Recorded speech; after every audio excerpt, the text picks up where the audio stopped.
سب سے پہلے آپ تمام دیکھنے اور سننے والوں کا السلام علیکم۔ میں امید کرتا ہوں کہ آپ تمام لوگ خیر خیریت سے ہوں گے۔ کچھ ٹائم پہلے میں نے انجینئر محمد علی مرزا کے حوالے سے ویڈیوز اپلوڈ کی تھی۔ ان ویڈیوز کے اندر میں نے آپ لوگوں کو یہ بھی دکھایا تھا کہ کون کون سا فرقہ ہے یا کون کون سا مفتی اور عالم ہے جو کہ انجینئر محمد علی مرزا کو گستاخ سمجھتا ہے، اور کس کس کی یہ پوری کوشش ہے کہ 295 سے اس کا کام تمام کر دے اور انجینئر محمد علی مرزا گستاخی کے طور پہ اس پوری دنیا میں مشہور ہو جائے تا قیامت تک۔ اب ہم نے دیکھنا یہ ہے آج کی ویڈیو میں کہ انجینئر محمد علی مرزا نے جو گستاخی کی ہے ان کے علاوہ اور کس کس مفتی نے، کس کس عالم نے یا کس کس فرقے کے مفتی نے آپ علیہ السلام کو اس ایک لفظ کا حوالہ دے کر انجینئر محمد علی مرزا کی گستاخی بتائی ہے۔ تو بنا وقت ضائع کیے آج کی ویڈیو کا پروپر سٹارٹ کرتے ہیں۔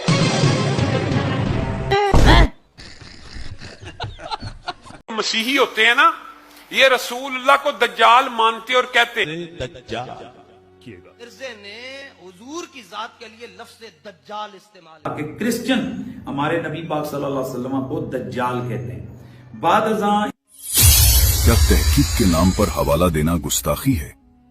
اگر ایسا ہے تو جنہوں نے انہی عبارتوں کو اپنی تقاریر اور بیانات میں نقل کیا ان کے خلاف بھی ایف آئی آر ہونی چاہیے۔ بات تو صحیح ہے۔ اب آپ نے ویڈیو دیکھ لی، اب گستاخی کے زمرے میں اہل حدیث بھی آ رہے ہیں، دیوبندی بھی آ رہے ہیں، بریلوی بھی آ رہے ہیں۔ اب مجھے آپ بتائیں، اگر پاکستان کی گورنمنٹ، پاکستان کا قانون، اسلام کا قانون ہمارے ملک کے اندر یا دنیا کے اندر ایماندار ہے، سب کے ساتھ برابری کرنے کا حق رکھتا ہے، طاقت رکھتا ہے، نیت رکھتا ہے، تو پھر جو سزا انجینئر محمد علی مرزا کے لیے صادر کریں گے وہ ان عالموں اور ان مفتیوں کو بھی ملنے چاہیے۔ بس مزید کوئی کلیریفیکیشن، کوئی ڈیفینیشن اور کوئی باریک انالائسس کر کے میں نے آپ لوگوں کا ٹائم نہیں پینا۔ بس سیدھی اور سادی سی بات ہے کہ اگر انجینئر محمد علی مرزا اس ایک لائن کو یوز کر کے، اس ایک لفظ کو یوز کر کے کہ جو کرسچنس کمیونٹی یوز کرتی تھی اپنی نیو بائبل کی نیو ٹیسٹیمنٹ میں، وہ بات اگر یوز کر کے انجینئر گستاخ ہے، تو جو انجینئر کی گستاخی بتا کے بار بار آپ علیہ السلام کی شان کے ساتھ اس لفظ کا استعمال کر رہے ہیں وہ بھی گستاخ ہے۔ تو جو سزا انجینئر کو ملنی چاہیے وہی سزا ان کو ملنی چاہیے۔ جس طرح سے انجینئر محمد علی مرزا تب کا اب تک بند ہے، تو ان کو بھی کھلے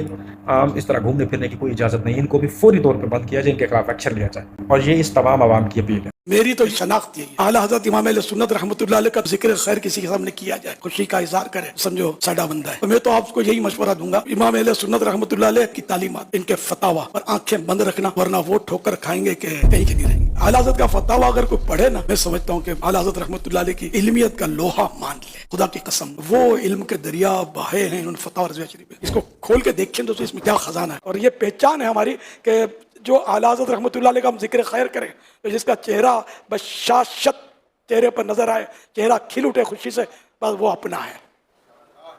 باقی جو بھی ہو اپنے مطلب ہم بھلے میرا رضا بھلا، خلاص۔ باقی ہم تو اعلیٰ حضرت کی خیرات پر پل رہے ہیں، کم از کم میں تو اعلیٰ حضرت کے ٹکڑوں پر ہی جی رہا ہوں۔ سچی بات یہ ہے کہ اعلیٰ حضرت امام احمد رضا خان رحمۃ اللہ علیہ مجھے نہ سنبھالتے تو خدا جانے میں کہاں ہوتا۔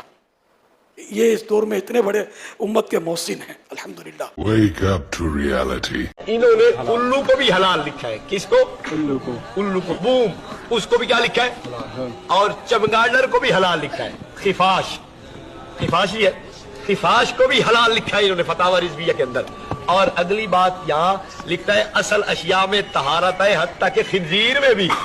فتاوی رضویہ کا حوالہ دکھاؤ، فتاوی رضویہ کا حوالہ اصل اشیاء میں طہارت ہے حتیٰ کہ خنزیر میں بھی، صفحہ 440 جلد 4۔ کس کو پاک لکھا ہے؟ حتیٰ کہتا ہے خنزیر بھی پاک ہے، اس لیے کہ خنزیر بنتا ہے منی سے، منی بنتی ہے خون سے، خون بنتا ہے غذا سے، غذا بنتی ہے عناصر اربع سے، عناصر اربع بھی پاک ہے، غذا بھی پاک ہے، خون بھی پاک ہے، منی بھی پاک ہے، اور خنزیر بھی پاک ہے۔ ہم نے کہا دیکھو غیر مقلدوں کو ہم روکتے تھے کہ وہ منی کو پاک کرتے، پاک سمجھتے ہیں، اور لامقولو تم تو ان سے بھی آگے نکل گئے، وہ تو انسان کی منی کو ناپاک نہیں کہتے، پاک کہتے ہیں، تم تو خنزیر کی منی کو بھی پاک لکھتے ہیں۔ یہ فتاوی رضویہ کا حال ہے۔ اعلیٰ حضرت کا فتاوا اگر کوئی پڑھے نا، میں سمجھتا ہوں کہ اعلیٰ حضرت رحمۃ اللہ علیہ کی علمیت کا لوہا مان لے۔ ہاں جی، تو اب آپ کو سمجھ میں آئی کہ الیاس قادری بار بار کیوں کہتا ہے کہ اعلیٰ حضرت پہ ہماری آنکھیں بند ہیں۔